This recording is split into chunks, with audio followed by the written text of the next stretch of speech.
2014-15 period ಅಲ್ಲಿ doctor V Ravichandran ಅವರು ವಿನಯ ಪ್ರಸಾದ್ ಅವರಿಗೆ ಒಂದು ಇಂಟರ್ವ್ಯೂ ಕೊಟ್ಟಿರ್ತಾರೆ.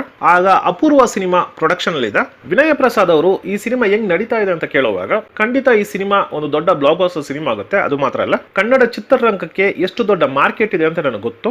ನಮ್ಮ ಚಿತ್ರರಂಗಕ್ಕೆ, ನಮ್ಮ ಚಿತ್ರಗಳಿಗೆ 100 ಕೋಟಿ ರೂಪಾಯಿ ಮಾರ್ಕೆಟ್ ಇದೆ. ಆ ಮಾರ್ಕೆಟ್ ನ ಟಾರ್ಗೆಟ್ ಮಾಡಿ ನಾನು ಈ ಸಿನಿಮಾ ಮಾಡ್ತಾ ಇದ್ದೀನಿ. ಖಂಡಿತ ಚಿತ್ರರಂಗದಲ್ಲಿ ಒಂದು ಹೊಸ ದಾಖಲೆ ಕ್ರಿಯೇಟ್ ಮಾಡ್ತೀನಿ ಅಂತ ಹೇಳಿದ್ರು. ಆ ಸಿನಿಮಾ ಸರಿಯಾಗಿ ಬಂದಿಲ್ಲ, ಸರಿಯಾಗಿ ಹೋಗಿಲ್ಲ, ಅದು ಬೇರೆ. ಕನ್ನಡ ಸಿನಿಮಾಗಳಿಗೆ 100 ಕೋಟಿ ರೂಪಾಯಿ ಬಿಸ್ನೆಸ್ ಇದೆ ಅಂತ ಹೇಳುವಾಗ ಸುಮಾರು ಜನ ಅದನ್ನ ಆಡ್ಕೊಂಡ್ರು. ಅದು ಮಾತ್ರ ಅಲ್ಲ, ಕನ್ನಡ ಸಿನಿಮಾ 30-35 ಕೋಟಿ ಸಂಪಾದನೆ ಮಾಡೋದೇ ದೊಡ್ಡ ವಿಷಯ. ಅದರಲ್ಲಿ ಕನ್ನಡ ಸಿನಿಮಾಗಳಿಗೆ 100 ಕೋಟಿ ರೂಪಾಯಿ ಬಿಸ್ನೆಸ್ ಇದೆ ಅಂತ ರವಿಚಂದ್ರನ್ ಅವರು ಹೇಳ್ತಾ ಇದ್ದಾರೆ. ಅದೆಲ್ಲ ಇಂಪಾಸಿಬಲ್. ಕನ್ನಡ ಸಿನಿಮಾಗಳಿಗೆ 100 ಕೋಟಿ ರೂಪಾಯಿ ಬಿಸ್ನೆಸ್ ಅಂತ ತುಂಬಾ ಮಾತಾಡ್ಕೊಂಡ್ರು. ಅವ್ರು ಹೇಳಿ 2-3 ವರ್ಷಕ್ಕೆಲ್ಲ ಯಶ್ ಅವ್ರು ಆಕ್ಟ್ ಮಾಡಿರೋ KGF ಅನ್ನೋ ಸಿನಿಮಾ 150 ಕೋಟಿಗಿಂತ ಹೆಚ್ಚು ಕಲೆಕ್ಟ್ ಮಾಡ್ತು. ಕನ್ನಡ ಸಿನಿಮಾ 100 ಕೋಟಿ ರೂಪಾಯಿ ಕಲೆಕ್ಟ್ ಮಾಡ್ತಾ ಅಂತ ಆಶ್ಚರ್ಯವಾಗಿ ಕೆಲವರು, ಇನ್ನು ಕೆಲವರು ಹೆಮ್ಮೆಯಿಂದ ಕನ್ನಡ ಸಿನಿಮಾಗಳು 100 ಕೋಟಿ ರೂಪಾಯಿ ಸಂಪಾದನೆ ಮಾಡುತ್ತೆ ಅಂತ ಹೇಳೋರು. ಆದ್ರೆ ಇದನ್ನೆಲ್ಲ ಅನಲೈಸ್ ಮಾಡಿ ಕನ್ನಡ ಸಿನಿಮಾಗಳಿಗೆ ಒಳ್ಳೆ ಡಿಮ್ಯಾಂಡ್ ಇದೆ, 100 ಕೋಟಿ ರೂಪಾಯಿ ಸಂಪಾದನೆ ಮಾಡೋಷ್ಟು ಕೆಪಾಸಿಟಿ ಇದೆ ಅಂತ ಹೇಳಿದವರು crazy star doctor V Ravichandran ಅವರು.